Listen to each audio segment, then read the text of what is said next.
নোটবন্দি ইস্যুতে সোনিয়ার আক্রমণ। কংগ্রেসের ডাকা বৈঠকে যোগ দিতে দিল্লি পৌঁছলেন মমতা বন্দ্যোপাধ্যায়। দিদি সাড়া দিলেও চুপ বাহেনজি। বৈঠকে থাকছে না এআইএডিএমকে, এনসিপিও। সব মিলিয়ে বৈঠকের আগে ছন্নছাড়া বিরোধী ঐক্য।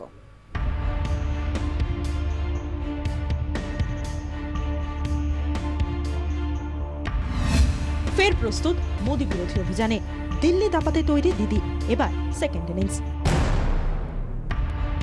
ইস্যু নোটবন্দি। মোদীকে ঘিরতে মরিয়া কংগ্রেস, তাই গেরুয়া বিরোধী 16 দলকে বৈঠকের আমন্ত্রণ জানিয়েছেন সোনিয়া। কংগ্রেস সভানেত্রীর ডাকে সাড়া দিয়ে দিল্লি পৌঁছে গেছেন দিদি, কিন্তু বিরোধী ঐক্যের বাকি ছবিটা 24 ঘন্টা আগেও ঘোলাটে। নোট ইস্যুতে সংসদে ঝড়, একশোর বিএসপি-এসপির। তৃণমূলের পাশে বামেরা, হাতে হাত জেডিইউ আর জেডির।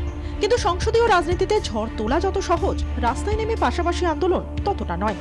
আঞ্চলিক দলগুলোর সামনে বাধা হয়ে দাঁড়াচ্ছে নিজের নিজের রাজ্যের রাজনৈতিক দায়বদ্ধতা। প্রথম থেকেই মোদীর নোটবন্দি সমর্থন করে এসেছেন নীতিশ কুমার। মঙ্গলবার কংগ্রেসের ডাকা বৈঠকে থাকছেন না নীতিশ। তুরুপে তাস হতে পারেন শরদ যাদব। শুরু থেকেই নীতিশের লাইনের উল্টো পথে হেঁটেছেন শরদ।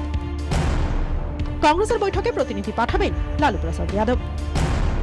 সামনেই উত্তরপ্রদেশ ভোট। রাজ্যে কংগ্রেসের সঙ্গে মুলায়মের দলের সমঝোতার সম্ভাবনা প্রবল, তাই সোনিয়ার আমন্ত্রণে সাড়া দিতে পারে এসপি। সমাজবাদী কংগ্রেসের হাত ধরতে পারে, তাই ভোটের আগে হাতের ছোঁয়াচ বাঁচাতে মরিয়া মায়াবতী। কংগ্রেসের ডাকা বৈঠকে তাই থাকছেন না বাহেনজি। কংগ্রেসের ডাকা বৈঠকে থাকছে না এআইএডিএমকে। চিরশত্রু এআইএডিএমকে নেই, তাই থাকতে পারেন করুণানিধিরা।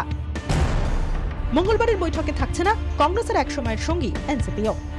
নোটবন্দির আদি পর্ব থেকে মমতার সঙ্গে সুর চড়িয়েছেন অরবিন্দ কেজরিওয়াল, কিন্তু কংগ্রেসের ডাকা বৈঠকে যোগ দেওয়া নিয়ে অস্বস্তি রয়েছে আপ নেতার। মঙ্গলবারের বৈঠকের কয়েক ঘন্টা আগে বিরোধী শিবিরের ঐক্যের ছবিটা তাই ধূসর।